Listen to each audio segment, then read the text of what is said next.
Beit Raquel, the house of Rachel's children. This house was purchased about 12 years ago. Before we purchased the house, we came here and there was nobody at Kever. There was nobody on the bus. Somebody told me they were the only one on the bus. But when I went on the bus, when they wanted to cut it out, I was the fourth person on the bus. So I handed out flyers.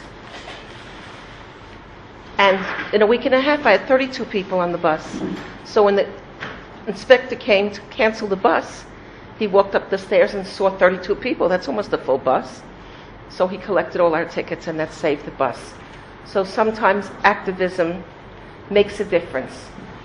When nobody was coming here and nobody was connected, it was the beginning of Oslo, and they wanted to give away Kever or move it. And my shul, Manhattan Beach Jewish Center, decided to adopt a community. That was our meeting. But in the meeting, I went home and nobody did anything. So I took this on just by myself to do this, and I need everybody to support the work I'm doing. So sometimes, at the beginning, when we did the Haknosa Sefer Torah, that was after the writing contest, and then I saw a Haknosa Sefer Torah, and I said, that's the way to connect everyone to Kever, because if you write a letter in the Torah, then it's your Torah, and if the Torah is at Kever, then this is your place. So in 1998, we gave a Sefer Torah. You can see how crowded it was. There were like 3,000 to 4,000 people. Rabbi was there, Adir Zik. 7 years later, we gave another Torah. And my son made Aliyah, that's for Shavu Bani L'Gevulam, and joined Givati. And he's holding the white covers we have for the Torah. That's the picture you have on the wall.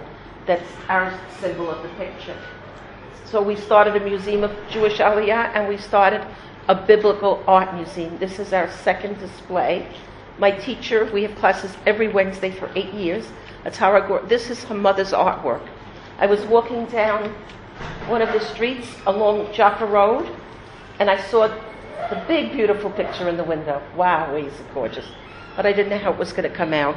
So we've been doing these classes and programs while the army was still occupying the building, in the walls. Before we had the building in the hall of Kever, Rebbetzin Heller was standing like in the hall, and we had the men on one side and the women on the other side. And the Boston Rabbi, who's going to be speaking here next week, was there when we gave the Torah. So I'm going to go around, if you can take out, it's 20 shekels. And we're introducing Rabbi Mendel Kessin. He's our rabbi from Brooklyn or Borough Park? Brooklyn, yeah, my neighborhood, right? Flatbush, okay. And Eretz Yisrael. Well, this is where our heart and soul is from, and this is who we are, no matter where we are.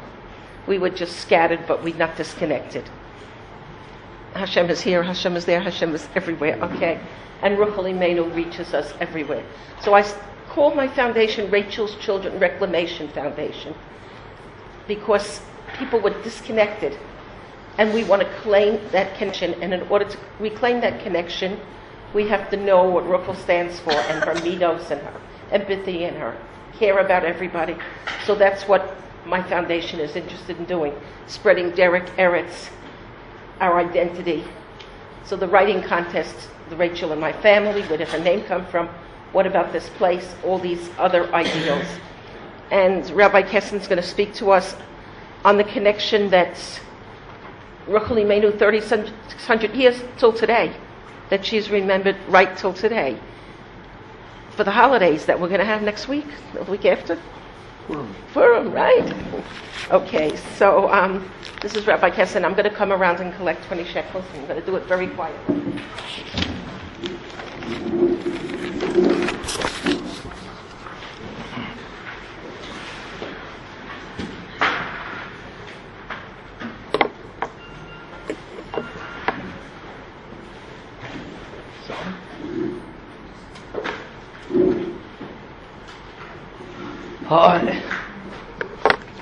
I'd like to begin and say that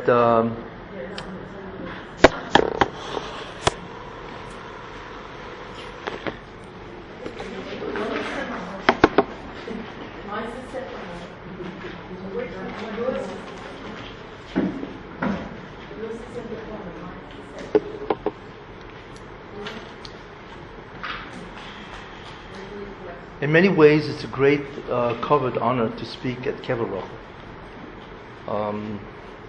And I hope that the schus of the shir, she's right over here, and be a meilit yosh in that schus.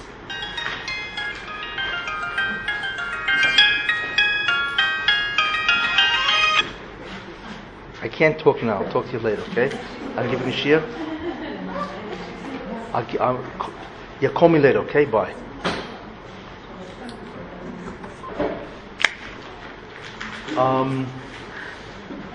I really have a very interesting connection to Rochel Imeinu, and one of them is that her yortzeit is Yud Aleph Cheshvan. I'm sure we know that, Yud Aleph Cheshvan, and that's my birthday. I just met a few people who said What? birthday. I just was leaving my house in Arzea Be'era, and I said hello to this man. He said, "You're going to Kever today?" I said, "Yes." Say, he says, "My connection is, it's my birthday." Yeah. So it's my birthday, and it's really an honor to speak on Kever Rochel.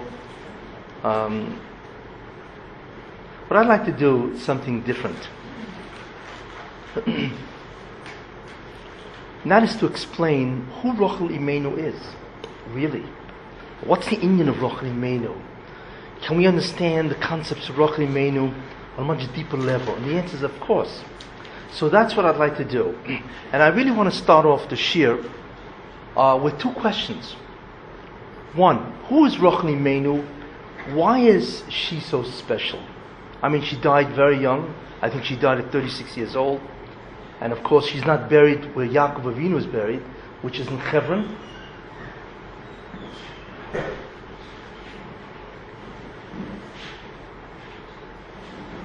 She's not buried with Yaakov Avinu. She's of course buried here. And the question is why? What does all this mean? And of course, Yaakov saw, when he first met her, that she would not be buried with him. He saw Baruch HaKodesh, of course, by the Pasuk, when he met her by the stone, the well, and it said he cried because he saw that she would not be buried. And the question, of course, is, there's something happening here that we obviously don't know. There's something going on here that's far more fundamental, much more deep than we really have an idea about. So I want to go into that. Second thing, which is really very interesting, is that you'll notice that of all the Imos, she's the only one we call Rochel Imeinu. We don't refer to Sarah Imeinu, right? Unless somebody wants to be real from. We don't say Rivka Imeinu and Leah Imeinu. We say Rochel Imeinu. The question is why? And really, as part of that, there's only two yortzeits that the Jewish people commemorate. There's only two yortzeits that the Jewish people commemorate en masse, which means tens of thousands of people come. One is Rochel Imeinu on the Yud Aleph Cheshvan, and the other one is Rav Shimon Bar Yochai, Meron, on Lag Boimer. Right? Those are the two major yortzeits that Klal Yisrael commemorates. Of course, everybody has his special Rebbe or whatever, or other person that they go to see on the yortzeit, but en masse visitation is done by Rochel Imeinu, and it's done by Rav Shimon Bar Yochai. And the question is, why? Which is what I also like to answer. Okay, there is certain information that you need to know before we even get into Rochel Imeinu. Okay? So you're going to have to really think, you need to focus, because it's stuff that is mostly not familiar with. However, it's prerequisite information that you need to know before we even get into this. Okay. First, you need to understand the mechanics of the Bria.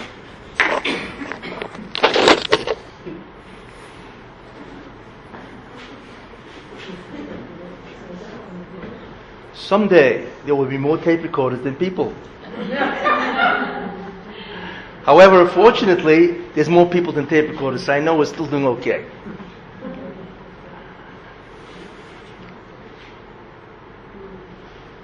in a very simple way, and really each of these ideas can be explained and expanded into an entire shir. But just to touch on some of the ideas. What happens when a person does a mitzvah? Or what is the purpose of the Bria? In very simple words, okay, what the Rebbe Shem did, or does, is he creates this entire creation using 10 forces. In Kabbalah it's called spheres, that's what they're called. And fundamentally there are different ways of understanding it, but they're really forces that can create. They are able to bring things into existence. Now, it depends. What's the reality that they create? It all depends on the power of that force. At a high level, when the force is completely open, it can create things which we cannot even begin to comprehend. That's how powerful, that's how enhanced is that reality. However, if those lights or those forces are diminished, then obviously the reality it creates is much inferior. Now, what the Rebbe did is he separated himself, in a figurative sense, himself from his creation, which means that in his creation we cannot view him. This is called Olam Hazeh. Olam Hazeh, or this world, means a place in which God is separated from, cannot be viewed, cannot be even seen, of course, perhaps can be experienced in a very distant way. That's what Olam Hazeh is. And what the Rebbe wants really is very interesting. He wants the Jewish people, and I'm skipping a lot of the history, fundamentally to change the state of Olam Hazeh, this world, into the future world. That's really what he wants. So therefore, what that means is that, ultimately speaking, as a result of the efforts of the Jewish people, through the mitzvahs that they do, through the tshuva, and also their suffering, they will change this world into the future world. And what that means is that Olam Haba, the future world, isn't a place, it's a state. It's a state of existence. If we can imagine what that is. In other words, if you ask the person, where is Olam Haba, the future world? And the answer is, it's here. Nowhere else, except it's been transformed into a physical universe, into a physical dimension. What the job of the Jew really, when he does the mitzvahs and he does tshuva and so on, is that he brings down this ore, this force, in far greater quantity, or perhaps quality, and he begins to purify the physical world. If he does it enough, if enough Jews engage, for whatever time period it requires, the Jewish people succeed in changing this world into a messianic world, which is the beginning of a process that leads ultimately to the future world. So that's what the Jew does, in a realistic sense. Of course he does mitzvahs and tshuva and so on, when he sins, but what he really does is he changes reality. That's what he does. The Jew repairs reality. Doctors repair people, plumbers repair pipes, electricians repair wires, and the Jew repairs existence. That's the incredible difference. And therefore we are the greatest repair people, they don't say men anymore, repair people the world has ever seen. And that's what the Jew does. And he does that through his mitzvahs. He brings down this ore. And the Hebrew term for that is, when he transformed Olam Hazeh, this world, into a future world, it's called zikuch, to purify. That's what he does. That's the essential labor and effort of all the Jewish people for the thousands of years. Now the question is, well, what happens if we sin? What happens to that force? What happens to that light if we sin? Well, we would think, okay, if the Jewish people sin, if a person sins, then what he does is he denies the entry of that light into the physical world, so to speak. In other words, he denies the ability of that light to purify the physical world. It just stays up there. That's what we would think. But the truth is, that's not really what happens. What the Rebbe did is something very different. What he does is the following. What he does is that energy that we would have tapped into to repair this world doesn't come to us because he sinned. Instead, it goes to the other side. That side is called a Sitra Achra. It's another side.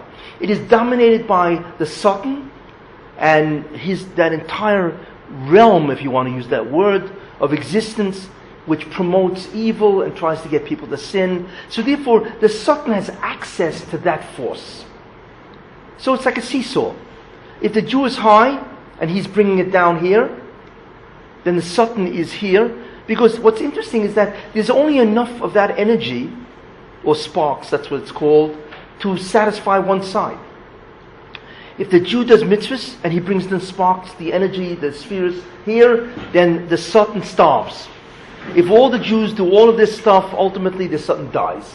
Literally, he dies. Because he needs this energy to survive. In fact, everything needs this energy, this incredible kedusha, to survive. So it's either we get it or he gets it. That's the trade-off. It's a seesaw. Actually what really pits the Jew is the concept of combat. The Jew is in combat with the Satan. Who is going to access that light, that energy? That's really the relationship between us and the Satan. It is really the fundamental mechanism or mechanics of the entire Bria. Is to bring down this ore. So when we do mitzvahs, we get it, and he begins to starve, as we will see. If we sin, then he gets that light, and he's able to use that and empower nations of the world to persecute us and do all kinds of terrible things to us as a result of that. So you have this what's called balancing act. And therefore, this is obviously a bad situation for us. But what it does, so you can ask, well, why do this? Why set up this type of relationship? And the answer is that we need to destroy the Satan. What God has done is empower the Jewish people, not only to transform this world, Olam Hazeh, into Olam Haba, but He has empowered us to destroy evil. Because if we deny the Satan this type of power or energy or light, then what happens? His reign, his realm collapses and he literally dies. He evaporates. He and the entire realm, whatever that is. Everybody got that? It's a fundamental structure that goes on. Very important. And it has enormous amount of repercussions, ramifications, and so on. However, I'm just touching on the structure itself, which is really very important. Okay, so we have that. We now understand that there's a relationship that we have with the evil. We can destroy it by doing mitzvahs. And therefore, as a result of that, that entire side evaporates. Very important concept. This concept with the Satan can take from our energy. If we sin, it means that he's yonik. Yonik is a Hebrew word which means that he can nourish from this enormous power. Because everything needs that power to survive. Everything. So we're the ones who have it. If we lose it, he gets it. It just doesn't stay up there. Now, obviously, what's the problem here? The problem then is this. There's only a certain amount of energy that comes down from one side. Now, if the Satan gets it, this is no good.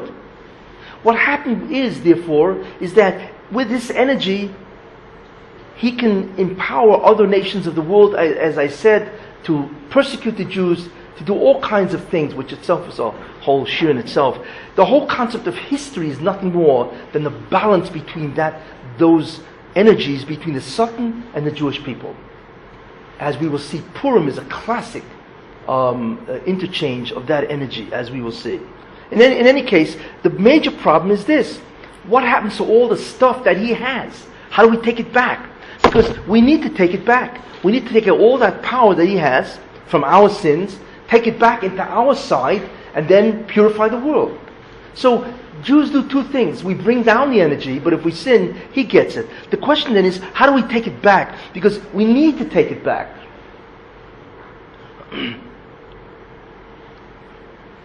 The way a person takes it back, or a Jewish person, is there are several ways that he does. One of them is tshuva. What tshuva does, when you repent on a sin that you did, you take back the energy that you let him have as a result of your sin. That's the power of tshuva. So what happens is you deny him, or you remove that enormous amount of spiritual energy, kedusha, from the Satan, that he cannot use, because you did tshuva. What happens? Is there another way? And the answer is yes. If a Jew suffers yisurin, that also takes back the force that the Satan has, because when a person suffers, he basically expiates. He's forgiven, and therefore the energy of that sin is also taken back to our side, and therefore obviously the kedusha remains with us. So you have several ways. But another way is if you go into a very difficult situation, tremendous nisayon, and you remain steadfast, righteous, you also deplete the Satan. That also depletes the Satan and takes it back. So these are the ways that the Jews do it, but we need to do it, because there's only a certain amount of energy, and if he takes, it's not available to us unless we take it back. Very important concept. Therefore, originally, the first man, Adam Rishon, his job was to bring down the holiness. Had he not eaten from the tree of knowledge of good and evil, he would have taken it down, and then that world that he knew would have changed and ultimately become Olam Haba. He sinned. And what do we understand from a sin? All of a sudden, an enormous amount of this spiritual energy or force or kedusha is given to the Satan. You see. Therefore, Adam Rishon now has two jobs. His first job was to bring down that force. However, if that's not possible, because he's giving it over, first he's got to take it back to himself, away from the Satan, and then bring down the energy. You know, it's like moving into a new house. If you move into a new house, what do you want to do? You want to decorate the place, right? You want to decorate it. However, what happens if the previous tenants, they left over a lot of junk? So you're not going to decorate first and get rid of the junk. You get rid of the junk first, right? Throw it all out, and then you'll decorate. It's the same thing. The first job, therefore, that we need to do is to empty the pockets, so to speak, of the Satan. We need to take everything back that we've given him. And after that, we can bring down the rest and change this world into a future world. This is the fundamental setup. Very simple to understand. It's mystical, I agree. But it's true. And we will understand Rachel, how she plays an incredible part in this simple scenario. And you'll understand who she is, why she's so great. Okay? Therefore, this is what we do. We need to empty the Satan of these tremendous Kedusha state back to us, and then we bring down the rest. This is the way, what we have to do. Therefore, Klal Yisrael, the Jewish people who took over the job of Adam Rishon, has two jobs. One is to empty the Satan. That's the first job. Okay? That's called Kfiyah Surah. What is Kfiyah Surah? To be koifa, to subdue evil. Because that's what happens. When you take back that energy, then the Satan becomes incredibly weak. And ultimately, he dies. So the first tachlis of the Jewish people is what? Is to subdue evil. How do we do it? Tshuva, Yisurin, and also by withstanding a tremendous nisoyan of the Satan, you weaken him. That's the first job. The second job is the original job of Adam, is to bring down the energy. But because he sinned and gave a lot of it to the Satan, we now have two jobs. That, by the way, is the reason why there's two Mashiachim, two Messiahs. One is Mashiach ben Yosef and Mashiach ben David. Mashiach ben Yosef is involved with taking out from the Satan the side of evil and destroying evil. There's an enormous amount of Kedusha that we have sinned and given him. That's his job. Mashiach ben Yosef and all those people who claim title to that, this is what they're involved in. Okay? That's why you'll always find these people always fighting it out with the Satan. The second job, of course, is once we've got back all that Kedusha, we add to the Kedusha and we change this world. That's Mashiach ben David. You see, so Mashiach ben David's job is what's called Hispashtis Kedusha, is to spread holiness throughout the world. Whereas Mashiach ben Yosef's job is to take away all the holiness back to us. Mashiach ben David's job is now to bring down the rest and to bring Kedusha to the entire world and change it. So you have two Messiahs, because each job entails a different type of personality. This is the problem. And what's interesting about that is that you'll always look at Klal Yisrael, and they're divided this way. There's some people that are zoichet to be in the Beis Medrash all day, right? They have yeshiva, they give a shir all day. They're zoichet to say shirim all day long or whatever. They're merit, right, to deal with Kedusha, to teach or to be involved, whatever, in Kiruv and so on. Then there's other people that have to go and work on Wall Street. That's New York, right? They have to go to Wall Street, they have to go to the Diamond District where there's tremendous amount of nisyonis, temptations. So what's their job? Their job is the first job I mentioned, which is to remain and withstand the nisoyan, and they deplete the Satan, you see. So there are people involved in what? In depleting the Satan, and there are people involved in bringing down the Kedusha. So Klal Yisrael is subdivided in those two areas, because those are the two fundamental jobs. And this is where everything is at. Believe it or not, we think that, our lives are busy and so on, which of course it is, but the real job of the Jews is to balance out in the heaven what's going on, as we will see and so on. And it's our actions that does everything. And in the end, when we do our job, whether it be by tshuva or yisurin or suffering, or by engaging with the Satan and remaining steadfast, we bring back all the ore, and as a result of that, the Mashiach comes. The Mashiach comes as a result of the work of Klal Yisrael, and he's got to wait. And if Klal Yisrael does the job, Mashiach comes, which they will do, and so on, and the world changes. That's what it's all about. Messianic era is nothing more than the era, it's called the payoff, of all the avoid of the Jews for thousands of years. This is the payoff. Okay? Let's take a look now. So you're going to say, wow, what a system. Is this real? And so on. Can we see this in Chazal? Do we see it in the Chumash? And the answer is, how can we not see it in the Chumash? As you will see. And you begin to realize, at least initially speaking, or superficially, what is really happening. Well, the first man was Adam. His job was what? Not to eat from the tree. And had he done that, then he would have brought down this enormous energy. And great, the world would have changed. By Shabbos, he sinned Friday afternoon. By Shabbos, he would have been Mashiach. The world would have changed. And it would have been an entirely different type of existence. However, he sinned. So what he did by his sinning, and he was an incredibly great person, he gave an enormous amount of this energy over to the Satan. That's what he did. Without going into too much detail, that's what he did. So he gave existence now to the realm of the Satan in a way which is much greater than what the Satan had before. And who was the Satan at the time of Adam? The snake. The snake is the mouthpiece of the Satan. At that point in time, he was external to the body of man. But when Adam sinned, he now became internal to his mind, and it's much harder to get him out. However, that was Adam. So the Moshe said, okay, here's what has to happen. Okay? I need two people always. One is going to do the job of getting the stuff back, and the second one will do the job of what? After you bring it back, bring down the rest. Because Adam failed, and therefore the job was taken away from him. But what Adam did is he actually increased the amount of work by now adding a dimension where you need to take it out of the Satan's hands. That never happened before. So along comes his kids, Cain and Hevel. Who are Cain and Hevel really? Why both? Well, these are the two people that took over the two jobs. Cain is a person where it actually says, "La pesach chatas revetz," sin is at your door. What is the Moshe saying? He said, listen, your job is to do what? Is over Adoma, to work the earth, which means to do what? To remove the evil from the earth, which is a place actually where the Satan manifests himself. Your job is to interact with that and take it out of the hands of the Satan.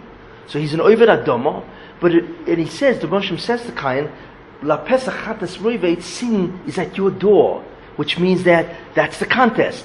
Either you win and you take it out, or you lose and he gets even your stuff. Whereas Hevel's job is different. Hevel's job is a shepherd, is to bring the flock back to the corral, which is the Kedusha. See, even their job titles mirror what really they were supposed to do. But that's why they're two people. Of course, Cain sinned, he killed Hevel, so that made it even much worse, what he did. And the time you get to Noach, it was terrible.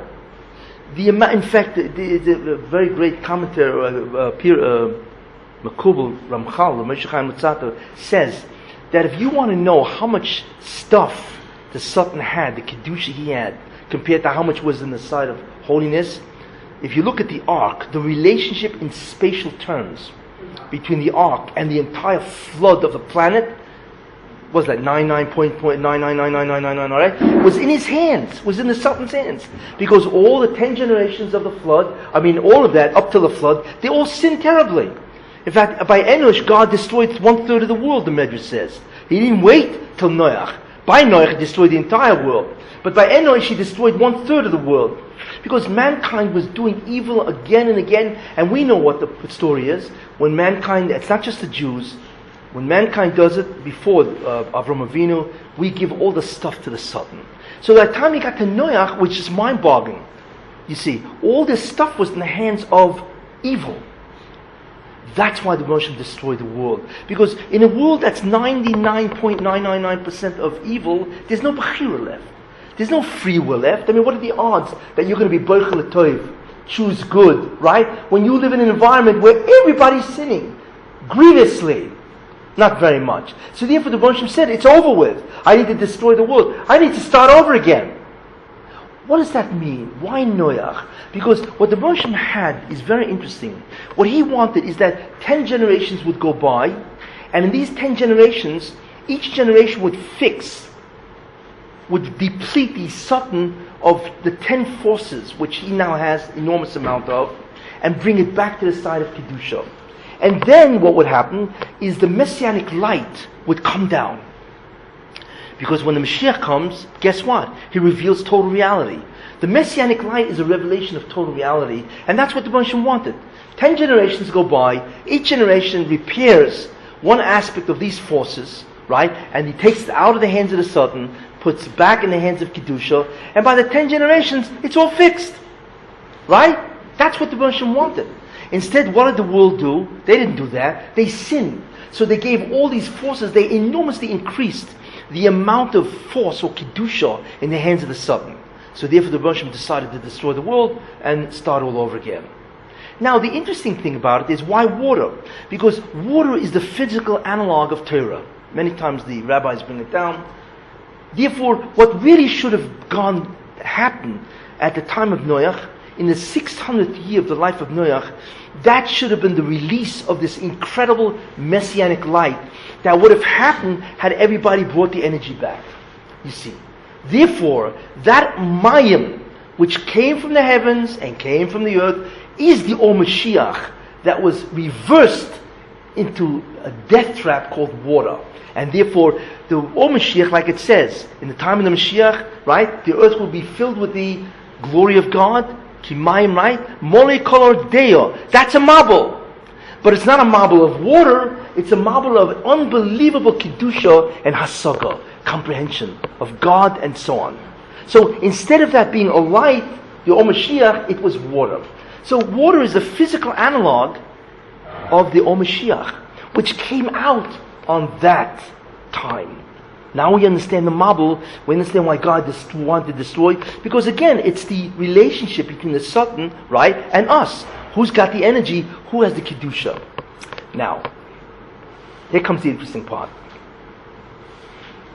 When was that energy, when was the Or Mashiach supposed to come down? Well, we know it came down on the 18th day of Cheshvan. It says in the second month, right? In the second month, right? In the 18th day, the waters begin to come out. But we know that the waters is what? Is the physical analog of the messianic light that should have come down. Right? So on the 18th day, which is interesting. But really it should not have come down on the 18th day. It should have come down 7 days earlier. Because the Baruch Shem didn't do it for 7 days because Mesushelach, the oldest man who ever lived, died. And the Baruch Shem did not want to bring that water and to disrupt his Levaya and to disrupt his Shiva. Right? So what he did, the Baruch Shem did, is he waited 7 days. So the 18th day came, noon, and then it went to the 19th day, and that was the first day of the Mabul. But really, what was the first day that the Mabul should have began, or in its pristine form as the Or Mashiach? What day is 7 days before the 18th? We can all subtract, and it comes out to 11. Wow, Yud Aleph Cheshvan. Isn't that interesting? So, yes, Yud Aleph Cheshvan. Yud Aleph Cheshvan is the day of the Or Mashiach. That's what it really is. And we see that from history, you see. So that's when the Or should have come down. But like I say, it didn't, because the Baruch Shem didn't want to interfere with the Levaya and the Shiva of Mesushelach. So he waited. Imagine how great a tzaddik Mesushelach is. In a certain sense, it was good for the world, because the world was not drowned for another 7 days. But really, it should have come down Yud Aleph Cheshvan. So Yud Aleph Cheshvan isn't a day; it's a day of the messianic light, which is extremely powerful. Okay, now we begin to get a handle on something going on here. For Yud Aleph Cheshvan, such a powerful day, well, we can begin to see certain things. However, we're not there yet. Let's continue. So we begin to see a story folding. So the Baruch Shem destroys the world, Another 10 generations goes by, right? Another 10 generations goes by between the Noach Mabel and the Dor HaFloga, the generation of dispersion where he confounded the languages. But that was really a Mabel. It should have been. But God swore that he would not destroy the world. So what he did is he destroyed the Achdus of the people at that time. So he spread them all over the world. And the second thing he introduced, something which really splits everything, is the concept of languages. All of a sudden there were different languages in the world, so obviously nobody understands anybody else, as the Medrash points out and so on. So therefore, because the Rosh said, as long as they're united, they're going to gang up together, follow one guy and destroy. So I have to stop this. So what he did is, he removed the Achdus by splitting the entire world, certainly through languages. Fine, okay. But again, the same concept of 10 generations. Because the Rosh said, okay, let's wait for Noach and the next 10 to do the tikkun. The tikkun, the rectification of creation, means to bring down, remember there are two aspects to rectification now. One is to take away all the stuff that the Satan has, back into outside, and the second thing is to bring it down, the rest, and together change the entire world, and that's the Messianic era. Okay? But obviously it didn't happen. It wasn't happening. So what did the Baruch Hashem do? You're down whoever's got this tape recorder is down to the end. In any case, so what did the Baruch Hashem do? So the Baruch Hashem realized, and I'm not going to go into it because it's a whole thing in itself, he realized that this is not going to work. The world will not do the tikkun. There's Nimrod, and he starts his business. It's not going to work. So Baruch Hashem turned away from the world, and he looked at Avram Avinu, and he said, you're the only guy doing it. Therefore, I'm going to make a covenant with you and your descendants only. You do the tikkun and your descendants. And that's the origin of the Jewish people. The Jewish people took over what 2,000 years of history, because Avram Avinu was 52 years old when the world turned 2,000. So the Baruch Hashem turned away from the world, and he looked at Avram Avinu and says, okay, you're the guy who can do the tikkun, and you and your descendants. So he made a bris ben Absaram, the covenant, that you are the only one, and that was it. Mankind lost the ability. Avram has it, and we have it as a result. And the only way anybody in mankind can get it back is he must become Jewish. In any case, so this is a very short history, but you begin to see something fashioning up here. So, what's the job? The job is tikkun. And there are two jobs to tikkun, right? Take it back and bring it down. That's right. Deal with the evil, destroy the evil, and then bring down the kedusha. That's always the two jobs. So, I'm skipping over Avram and Yitzchak. I get to Yaakov and Esav. You know, Yaakov and Esav is a very difficult story to understand. You know, if I ask you, how many of us were there? You're all going to answer 3. And I ask you how many imors were there, mothers were there, matriarchs, you're all going to answer 4. Right? Did you ever wonder why there's a disparity here between 3 of us and 4 imors? I'm sure you wondered it, right? You know what the answer is? There are really 4 of us. There's Avram, Yitzchak, Yaakov, and Esav. Esav is the 4th of, exactly. But the problem is that Esav sinned, so he was gone as an of. Who is Esav? Well, remember what I said, that there are 2 jobs? So therefore, Yaakov had the job of Ohel, Yoshev Eholim, to sit and learn Torah. That's the job of bringing Kedusha. And Esav had the job of Ish Sodeh, to go into the field to withstand the Nisyonis, the temptations of the Satan, and then he could take back the Kedusha. Isn't that amazing? That's who they really were. So the job of Esav is in the same job as Mashiach ben Yosef, so to speak, and the job of Yaakov in the job of Mashiach ben David. Olam is the Spashtis Kedusha. You see, and that's why they were twins, because they were both as great as each other. Yes, Esav was greater than Yaakov Avinu. The Paneach, who's a Rishon, says that Esav was twice as great as Yaakov Avinu. Imagine what that man's koyach was. I don't know, it's a whole shir, but anyway, and so on. And obviously he fell, because he couldn't handle it. Listen, you know, obviously the test he had was equal to his measure of who he was, and he fell, and that's it. So Esav is out. Okay? But now we get to, wait a minute, it's interesting. So Yaakov's got a shidduch. What's his shidduch? Rachel.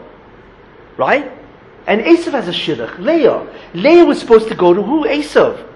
That's the zug of Esav. We know that, because that's why Leah cried her heart out and her eyes, right? Because she knew she was going to marry Esav. Why? Because she was the zug of Esav in that inyan. You see. what happened?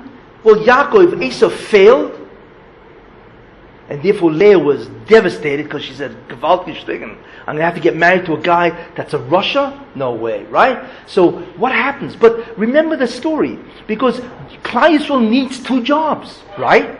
So if Esau fails and there's only Yaakov Avinu, so what happens to the second job? Who's going to confront the evil and take it back? And the answer is Yaakov. Yaakov doubled up. He took over the job of Esau.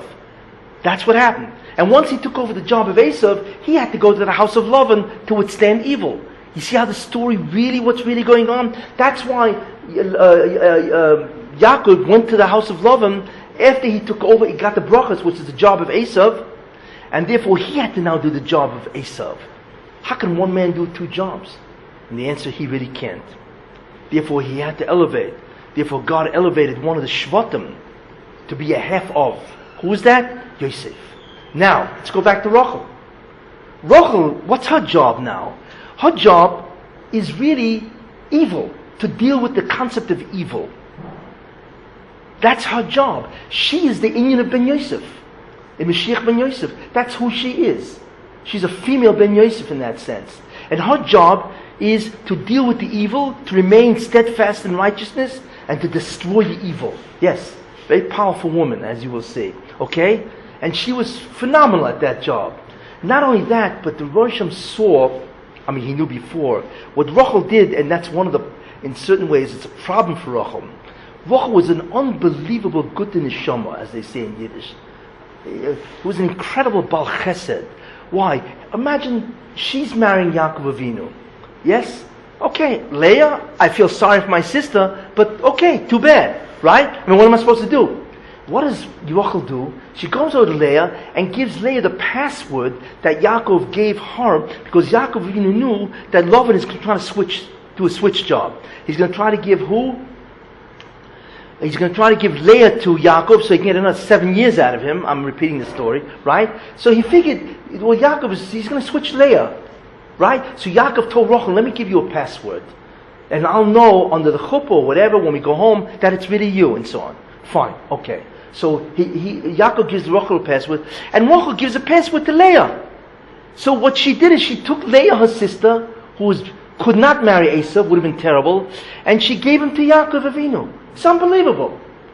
Why is it unbelievable? Because what she did is unheard of. Because she knew that she would be a matriarch. That means, imagine, what would a guy do if he found out that his wife was a co-conspirator with the woman that he just married, which wasn't supposed to be the woman he married? And he found out that his wife was the one who enabled this. What would he do? He'd drop the shidduch. He said, you crazy? How can I trust you? He would destroy the trust relationship. She would, wouldn't she? No man is going to marry that woman. Right? Of course not. Yet Rachel didn't care. Rachel said, I realize that he can reject me. And if he rejects me, I'm not a matriarch. Right? That means I'm taking an unbelievable risk or gamble that I will not be an Ein B'Yisrael if this gets found out, which of course it was, because the next morning it obviously was found out that it was Leah and not Rachel. But Rachel was a murdig Mesiras Nefesh. This is called Lifnim Meshus Adin. So the Rosh Hashanah looks at her and says, listen, that type of quality cannot go unrecognized. For somebody to do battle with the Satan, requires an unbelievable. You know what it is to do battle with the Satan? To have nisyonis and fight to remain righteous and so on. All kinds of other problems. I don't know the problems when the Satan is after you and you're trying to battle the Satan, right? So Rachel knew that, but Rachel had this unbelievable quality of what's called Mesiras Nefesh. What Mesiras Nefesh? So Rosh Hashanah said, I need somebody with that quality. Why? Because you're going to have to suffer for the sins of the Jewish people. I need somebody to take on some of the suffering of the Jewish people. And only somebody who has that quality of Lefnim Meshus Adin, beyond the measure of justice, who has that Mesiras Nefesh, who has that feeling for a Jew, that's the person I need. So what happened is that Leah, among other reasons, and there are, she took over the quality of Esau, not Yaakov, which means to fight evil. But she was able to do it because of a tremendous Mesiras Nefesh. So this is what happens. Therefore, who now has the job of fighting with the Sultan? Esav originally had it. It now goes to Rachel, because she's the consort of Yaakov that can do it, not Leah. So she can do it. So therefore, her children took it over, especially Yosef. Yosef took over half the job of Esav. And therefore, what happens when somebody takes over the job where he has to fight the Sultan? He has to go into a satanic territory, as they call it, a place of unbelievable evil, right? And remain righteous. Well, where did Yosef wind up? Egypt. And Yaakov knew that's going to happen, because it says, Yaakov Shomas Adova. He knew this was going to happen, that Yosef is going to go to Egypt, because somebody who takes over the job has to go into the field, Ish Sadeh. Yosef went into Egypt, which is a tremendous place of evil, in order to bankrupt Egypt of all those forces. Because the rule is that there's always one nation of the world that the Sultan uses as his major agent. Those days it was Egypt. Egypt was the Bechor of the Sultan, was the firstborn, so to speak, of the Sultan. So therefore, Yosef had to go into Egypt, withdraw the energy, and collapse Egypt. Do you ever wonder why there was a famine in Egypt? And the answer is there are two ways to get out of prison. One way is to hire a great lawyer. However, there's a cheaper way. What you do is you draw out the energy of evil from that place, and it collapses. That's what you do. Because all of these things are propped up by the Sultan and the energy he has, which he took from the sins of the Jews, and he's able to give success to nations of the world. So Yosef withstood tremendous amount of nisyonis in Egypt. One of the greatest was the inyan of Potiphar's wife, but he withstood it. What happened? So Yosef was able to withdraw enormous amount of energy, spiritual force, kedusha, that the Sultan has, and therefore empowers Egypt. Therefore, if Yosef withdrew it, what happens to Egypt? What happens to the Sultan? The Sultan starves. No kedusha. If the Sultan starves, who else starves? Egypt starves. And that's why there was a famine. Yosef created a famine, which made Paro dream that there was going to be a famine, which ultimately took Yosef out of prison to interpret it, right? Look at the chain of events, right? In other words, he got himself out of prison. Again, because Yosef interacted with Egypt and he remained a tzaddik, therefore he was able to withdraw the enormous kedusha in the hands of the Sultan, and the main agent of the Sultan is Egypt in those days. So therefore the Sultan is starving. He doesn't have the energy enough. So if he starves, all his guys, all his cohorts, all his agents also starved. So therefore, the concept of the famine of Egypt was a result of the avodah of Yosef HaTzadik. Therefore, Paro has a dream that there's going to be a famine. And of course, he needs an interpreter. So who's the interpreter? Yosef. But Yosef is the one who caused Paro to have the dream in the first place. You see the way it worked? It's an incredible, ruchnistic way of dealing with reality or politics. Anyway, because that's the koich of Yosef. Yosef is able to withdraw, you see, because he's the inyan of Bnei Rachel, Binyamin and Yosef. Isn't that interesting? You see, what the story is incredible. You see, what I'm showing you is the real theme of what's going on. And the theme is far longer than I'm talking here. I'm going for hours and hours, going through all the sections of the Torah, showing you how all these manifest. Great. Where's the next place we find? So remember, the concept of somebody who deals with the Sultan, to withdraw the energy, needs to have Mesiras Nefesh. Right? That's very important. Not only that, he needs to have tremendous spiritual strength to fight this. And he needs to be able to be willing to suffer for the Jewish people, which means to be separate from the Jewish people. And the next person, so Yosef was separated from his family for so many years. Right? Laban was separated from his father also for so many years. Who's the next figure we find incredibly separated? Moshe Rabbeinu. Who is Moshe Rabbeinu? Moshe Rabbeinu is the Mashiach ben Yosef. That's who he really is. Because that's the job of the Mashiach ben Yosef. To take the Jews out of Egypt, to give them the Torah, to bring them to Eretz Yisrael, and to reveal the Messianic light, which are the first tablets. He's Mashiach ben Yosef. Where was Moshe Rabbeinu for 56 years? Well, at 26 years old, he ran away from Egypt, didn't he? Why? Because they were going to kill him, because he killed the Egyptian. Right?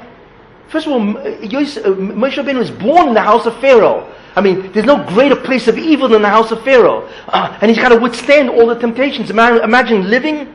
Imagine if the Sultan was your roommate. What'd you do? You'd go crazy. Because every minute, every second of the day he's doing some evil. And you got to sit there and look at this guy and withstand evil. Moshe Rabbeinu is in the house of Pharaoh. He kills an Egyptian and he has to flee for 56 years.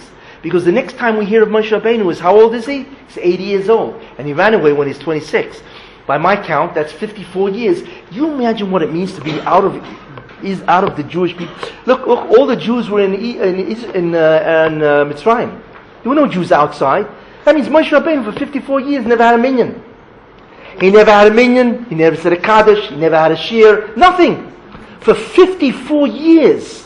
Why? Because that's the concept of Yosef.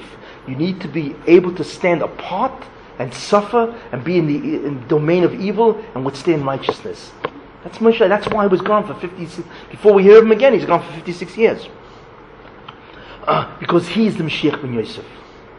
Who's the next one? Well, the next one is Bnei Binyamin, Shaul HaMelech. Do you ever wonder why Shaul was a king? He's not from Yehuda. Why is he king of Israel? Why is Saul, the king of Israel? And the answer is because he's Bnei Rochel. He's Binyamin. He's a Benjaminite. Right? That's what he is. And those are the guys that can do it. So he's appointed king of Israel because he is in the footsteps of Mashiach ben Yosef and he could be king. That's why he could be king. But he failed.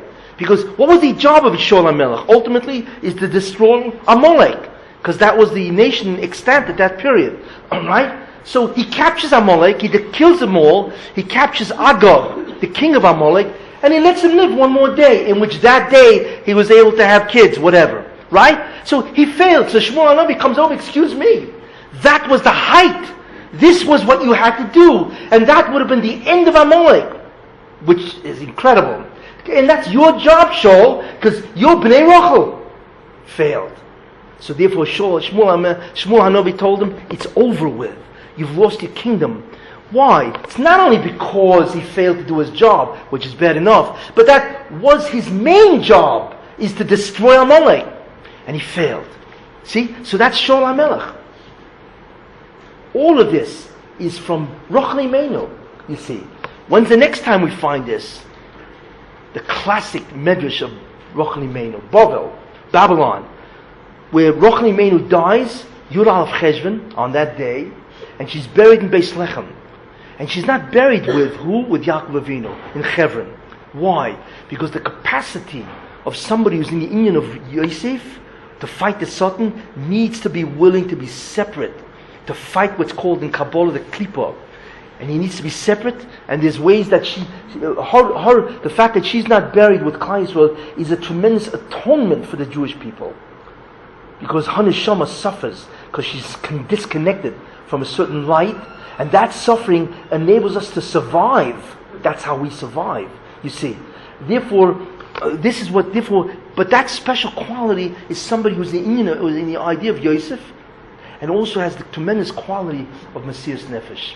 And the next time we find it is the famous time in Babylon, where Nebuchadnezzar destroyed the Beis HaMikdash. He's now exiling all the Jews to Babylon, right? And all of a sudden they pass by her Kever. In fact, she died at that Kever, which happened on that day, because the Baruch knew that they would pass on their way to Babylon, because Nebuchadnezzar used to exile all the people that he captured. So they shouldn't plot again, right? And they're all going to Babylon, which is east of here, northeast of here, right? Babylon, by the way, is Iraq. They're all on the way to Iraq, so to speak, right? And they pass by Rochel's Kever. And they pray to Rochel Imeinu. It says, we're stuck. We're going into Golos for the first time. For the first time in Jewish history after Egypt, the Jews are going to Golos. You need to pray for us. What happened? So there's an incredible medrash. And then we see the power of Rochel, where the medrash says that everybody who's a who's who in Judaism appeared before the Beis Din and said, please, you want to do an exile, fine, just 70 years, and that's it. Right? They're all saying this. Avram, Yitzchak, Yaakov, Moshe, Aaron, Shmuel, everybody's a who's who is praying in front of the heavenly tribunal to try to mitigate, to soften the exile decree against the Jews. Nobody succeeds. Along comes Rochel. I don't know if she comes along, but she stands in front of the bar. Now, I'm like, what is she going to say? So she says something, and I'll show you why she won. She says something which is incredible. She said, look, you're right, God. There's no way we could save these Jewish people, because clearly the sins of the Jews merit their exile. And that exile was supposed to be until the end of time. You should know. That's what it was supposed to be. So Rachel says, but I want to tell you something, Rabbi Shalom. Let me offer my plea. Let me offer a plea. So here's what she says. Remember, I risked not being a mother in Israel because I gave the passwords to Leah. That means I jeopardized not only jeopardized my husband, because he would have walked out, I jeopardized being a matriarch in Klal Yisrael. I mean, that's priceless. There's no value on that. All because I did a chesed to my sister. This is called lifnim mishur zadin. I didn't have to. There's no halacha that says I got to give up my man for another woman. Rishtei tazazach, as they say. It doesn't say anywhere. Yet I did this lifnim mishur zadin. In other words, I was not jealous of my sister, and I bowed to her salvation. The fact that she would have menucha, she would also be part of Klal Yisrael. It's unbelievable. So therefore, I did lifnim mishur zadin. So Rachel said to Moshe, so don't be jealous about the fact Kaviochel, that Jews worship idols. Right? Put away the jealousy. I wasn't jealous, and I went lifnim mishur zadin. You two do the same thing. Go lifnim mishur zadin and do the decree for only 70 years, even though they don't deserve it. She won, because everybody else claimed what? Based on din. Please, they don't deserve this, and so on and so forth. She said, forget about the din. You win. My claim is lifnim mishur zadin, beyond the measure of justice. Do what I did, she said, in my merit, save the Jews. That's what she did. And the decree was lifted, 70 years, whatever, which is astounding. So there you are, but what's part of the payoff? The part of the payoff is who Rachel is, that she's a woman that stands apart from the Jewish people. She stands here in a fortress, which is beyond belief, right? She's in a fortress in order to do what? In order to somehow minimize the suffering and the redemption of and the exile of the Jews. I remember a very moving thing. You heard of Chaim Shmulevitz. He used to be the Rosh Yeshiva of the Mir Yeshiva. A very famous person, tremendous person. So he used to go to certain places. It's interesting. He went to Avshalom. He went to Avshalom, the one who rebelled against David HaMelech. Why? Because he said, listen, David HaMelech forgave his son, forgive Jewish people. He looked for ways that he could argue. So he used to come to Rochel Imeinu's Kever, and you know what he would say? It said in the Torah, in Yirmiyahu, Lamed Aleph, he says, Mini koilech mibechi, remove don't cry. Stop your crying, Stop the crying. And withhold the tears of your eyes, because your children will be redeemed. So Rabbi Chaim Shmulevitz used to say, name. He used to say, vain mama. Vain, which means cry, adraba. The more you cry, the greater will be the salvation of the Jews. Very interesting the way he used the taina and so on. He saw it in a whole different light and so on. But in any case, this is the power. So she actually got the Jews out. So she really is the mother of redemption in that sense. Why? Because her job is to handle the Satan.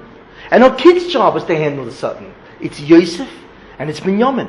That's the job. Okay, where's the next time? And therefore she won. Unbelievable that she beat out all the tzaddikim before her, because her taina was lifnim mishur zadin. And where do we find her again? Purim. Who is Mordechai HaYehudi?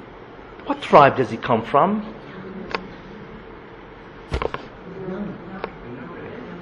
Binyamin. Incredible.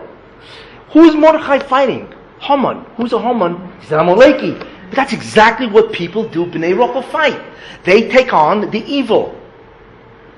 They take on the evil. They take on Haman. They take on Amalek. That's Mordechai.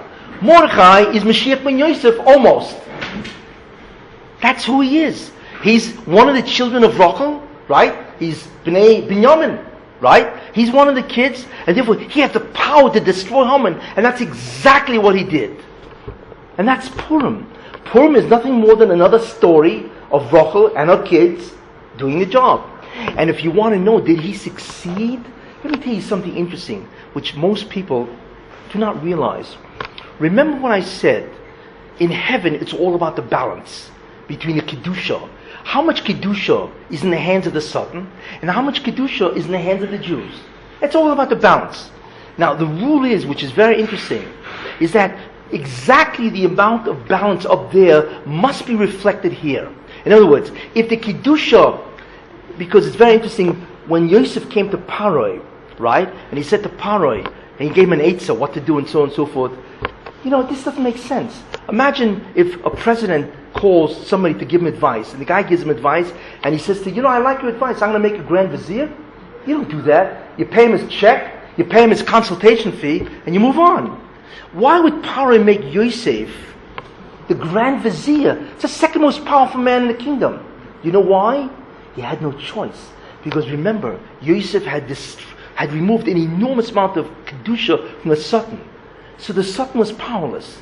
But in heaven, that's what happens. All the stuff is on the side, almost all of it is on the side of Kedusha, Klal Yisrael. So therefore, Paroi is now lowered. His ability to rule is lowered. So therefore, Paroi must assign Yosef to be second to the king, because the amount of Kedusha in heaven was so great that Paroi had no choice, had no free will. You see, that's why he would make a consultant the Grand Vizier. Because the appointment of Yosef to be Grand Vizier is a reflection of how much Kedusha Yosef had removed from Egypt. Got that? Move on to Purim. Where's the classic turnaround? V'nahapoichu. You know where it starts? Exactly, Balaylahu. So what happens? Right? So Haman comes in with this incredible idea, right? Royal horse, royal garments, and the crown. I mean, forget about his megalomania. But okay, right? And he comes in and he tells this to Achashverosh. So Achashverosh, of course, means it for Mordechai. So he's unwittingly telling Achashverosh how to reward Mordechai. What a fool. But he doesn't know. What happens? So what happens? Mordechai is riding on the horse with the levush of the melech, with the crown of the king, right? And he's being led by the second most powerful man in the kingdom. What does that sound like? That's exactly what happened. That the Mordechai in the tshuva, Mordechai and Esther in the tshuva of the Jews, was so powerful, it removed all the Kedusha out of the hands of the Satan. So therefore, Achashverosh had no choice. Therefore, Mordechai has to be on the horse, because that's where the Kedusha is, way above the Tumah, right? And Haman has to be leading him, because in heaven, that's exactly what the balance is. You see, the classic switch. And therefore, that's one of the very important idea. That's where you really see, because the balance in heaven is always reflected here. And therefore, Haman leading Mordechai with the royal garments tells you that in Shemayim, the Kedusha is almost in the hands of Klal Yisrael. What a barometer, an indicator. You see, it's the exact same thing as Yosef and so on. So we see the story is incredible. Who Rachel really is, who her kids are, the ongoing attempt always to save the Jews, their willingness to be apart from the Jews. Rachel is here, not by Kever, right? Yosef, where's Yosef? He's buried in the middle of Egypt. Nobody knows where Yosef is, right? He's in Shechem. What's around Shechem now? Yishmael. Okay? Moshe Rabbeinu, nobody knows where he's buried. Right? And so on. All these people, somehow Moshe Rabbeinu has to leave for 56 years. All these people are apart from Klal Yisrael. Because that's what it means, Ish Sodeh. You need to go into the field, got to do your work, even if it means you're not in yeshiva, and so on and so forth. This is what's happening. Therefore, we now understand what is going on. We now understand, we have a glimpse into who Rachel really is, and the power that she has. Therefore, she dies on Yud Aleph Cheshvan, because that's the day of the Or, which she will restore. You see, she dies on the very day that the Or Rishon, the Messianic light, comes back. And that's her power, and that's why she dies on that day. Okay, now, therefore, let's take a look. We understand why everybody celebrates Rachel Imenu, right? Because of what she does. She's the symbol of redemption. What about Rabbi Shimon Yochai? Well, the question really is, what is the Messianic light? And the answer is, it's the Zoya. The Zoya is the surface of the Messianic light. It's the beginning of the Messianic light in surface. That's what the Zoya is. Who wrote the Zoya? Rabbi Shimon Yochai. When did Rabbi Shimon Yochai die? He died on Lag BaOmer. What does that mean? Let me ask something. It says in the Torah that in the 18th day of the second month, right, the Mabul started. Right? That's what it says. But we don't know the second month, what's the beginning of the year? Well, there's an argument in the Gemara, right? Rabbi Eliezer says that the second day, or rather the second month is what? Rabbi Eliezer says that the year begins with Tishrei. Therefore, the 18th day of what? Of Cheshvan is what? Is the 18th day of the second month. Because Cheshvan is the second month after Tishrei. But Rabbi Yeshua says no, that Nisan is the first of the year. Right? Okay. What's the 18th? So what's the second month? It's not Nisan, it's Iyar. What's the 18th day of Iyar? Lag BaOmer, isn't it? Lag BaOmer. That's what it is. Why? So Lag BaOmer, the Yud Ches, again, that's the day that Reb Shimon died, and his major contribution was the Zoya, which is the beginning of the Messianic light. So he dies on the day that Rabbi Yeshua says is the Messianic light. And therefore, Klal Yisrael knows this. In their guts, as it says in the Gemara, even though they're not Nevi'im, even though they're not prophets, but B'nai Nevi'im Haim, they are the sons of prophets. They can actually feel what the emes is. So Klal Yisrael knows that Yud Aleph Shvat 1, we need to get gathered together by Rachel, and Yud Ches Iyar, we need to gather by Reb Shimon, because both were instrumental in what? In saving the Jewish people.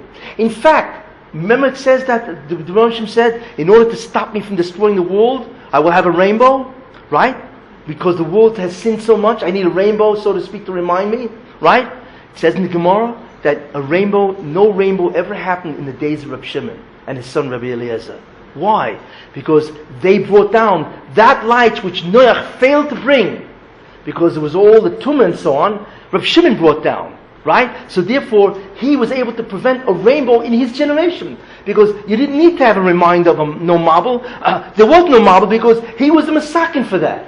Interesting. He's the person that it says that there was no rainbow in his entire generation. Because he didn't need that. Because he brought down the beginning of the Messianic light, which the Noach failed to bring down. And therefore, you don't need a rainbow. And that's why. And we also understand something else. Why does Cheshvan have no Yontif? That's why it's called Mar Cheshvan. All the months of the Jewish year have a holiday. Every one. Except Cheshvan. Cheshvan has none. Why? And it's my belief, because Cheshvan will have the greatest yontif of all. Yud Aleph. Yes. So what Rachel Imenu, her Yortzeit, so to speak, is the greatest of all. Because that's the day of the Orishon, isn't it? So therefore, that time will be so incredible. It will be so glorious that Cheshvan doesn't need any yontif until the end of time. Because in the end, and that's where this tape recorder has just happened, in the end, Rachel Imenu and her kids did it. They fought the Satan and they brought the Geula. And I want to tell you one interesting concept, which is very interesting. Say it. In 1990, before, they went over to Rabbi, and they said he wanted to give the Kever back to the Arabs, Rachel Imenu, So many Rabbonim said to him, "How can you do this? Rachel is after the Beis Hamikdash, right? You have Hebron, the third holiest place is Rachel Imenu, And it says Ad Hayom Hazeh in the Torah, this is her burial place until this very day."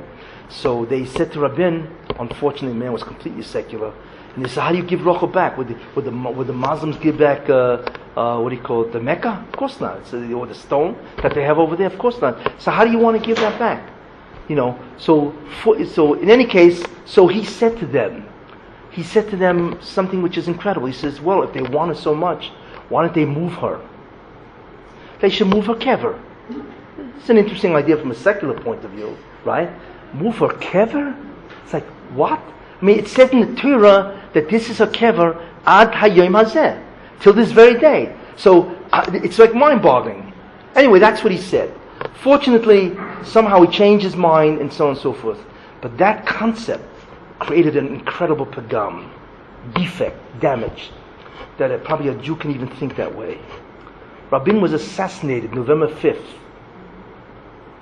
What was the Hebrew date? Yud Aleph Cheshvan. On that day, he said Jews should not be able to go to Europe. Yeah. They didn't hear because it was just before Shabbos. Yes. He died on a Shabbos. Yes. Motzoi Shabbos. But in America, even though here it was Yud Beis, but in America it's Yud Aleph because they're 7 hours behind. And as long as it's Yud Aleph on the planet, it's Yud Aleph. And whatever Shefa comes down, still Yud Aleph. Yeah, that's what it is. It waits till the whole planet has another day. You know? So he was assassinated, which is incredible, on Rochel Imena's Yortzeit. You see, in other words, the lesson is, don't start up with Rochel. I mean, don't start up with Rochel Imenu. I mean, you're talking about among the most powerful women that ever lived. And look at her kids. You have Yosef HaTzadik and Binyamin. You have, just the people that came out of Shaul. You have Mordechai. It's just incredible. And Esther, of course, obviously was part of that because she was his uncle and so on. So this is what we see. So therefore, we now begin to understand who Rochel Imenu was, what her power is, and so on. And ultimately speaking, as the Rebbe Hashem said, don't worry, your kids will come back. And it doesn't only mean then by Babylon, it means even today. So we have to be amazed. It's Yosha, of course, that the day has come, that this year will be a day that will come, that the Gula should happen, the Messianic light should, of course, come. And Rochel is going to be sitting up on the dais, in the women's section, but in the dais. Thank you.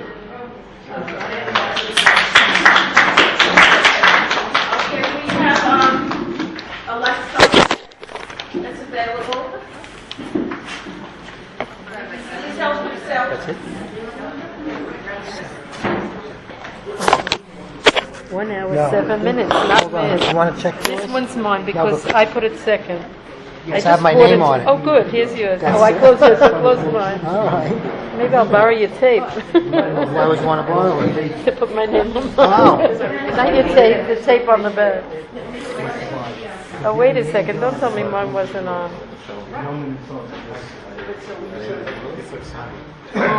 Yours was still recorded. Excuse me. No, somebody has mine. Excuse me, who has this one's mine?